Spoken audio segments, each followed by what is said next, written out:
Hi, I am Victor and I'm a developer of Beachhead Realm, an action roguelike game focused on fast-paced melee combat. And in this devlog I will talk to you about the benefits of violence and how have I made it more fun.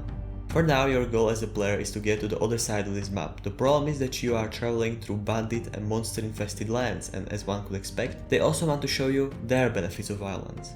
The player's main way of fighting back is using weapons like swords and spears. Each weapon has 3 attacks that end with a finisher. By combining attacks of different weapons, you can do some fun combinations, and to give players even more options, I have added heavy attacks. They are unique to every type of weapon, and this is how they work. Sword's heavy attack is really simple.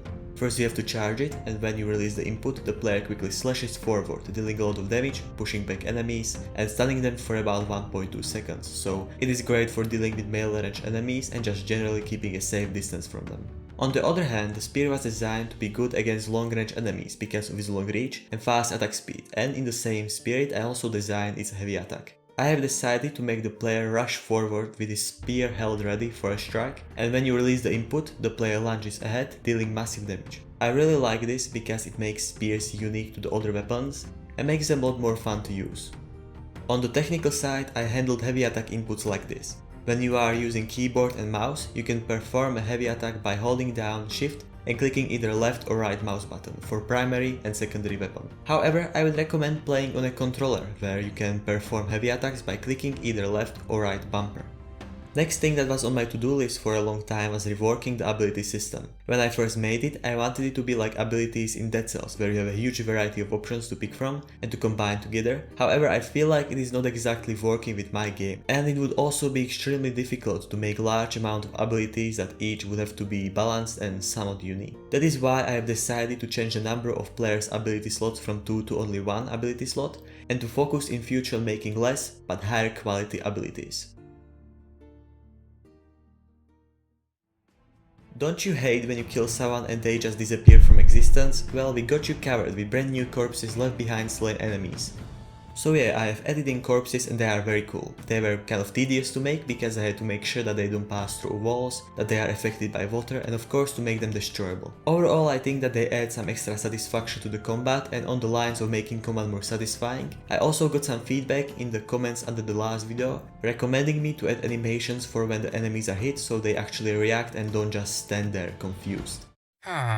They were easy enough to make, and what I have done basically is that I split the animations into 3 states. First is the stagger, where the enemy reacts, then stun, where the enemy looks stunned, and last recovery, where he returns back to normal and starts doing things again.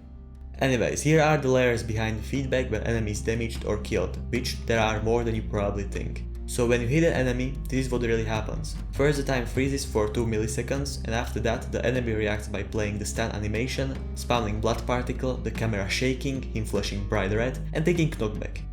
If he dies, the game instead freezes for 5 milliseconds, and along with the other effects spawns his corpse and this simple burst particle. By the way, for anybody wondering why I freeze the game when enemy is hit, it's because it adds that extra impact to it. I don't know why, it just works that way for some reason. You can see this in a lot of games actually, but it is usually quite subtle.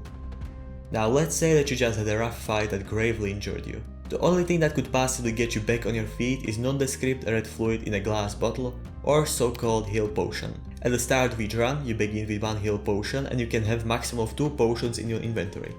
By consuming it, you regain 2 health. The number of heal potions you currently have is displayed in the top left corner under the mana UI. I made it as simple as I can, and eventually, when I get a better idea of the game's vibe, I will come around to designing it and of course other UI elements.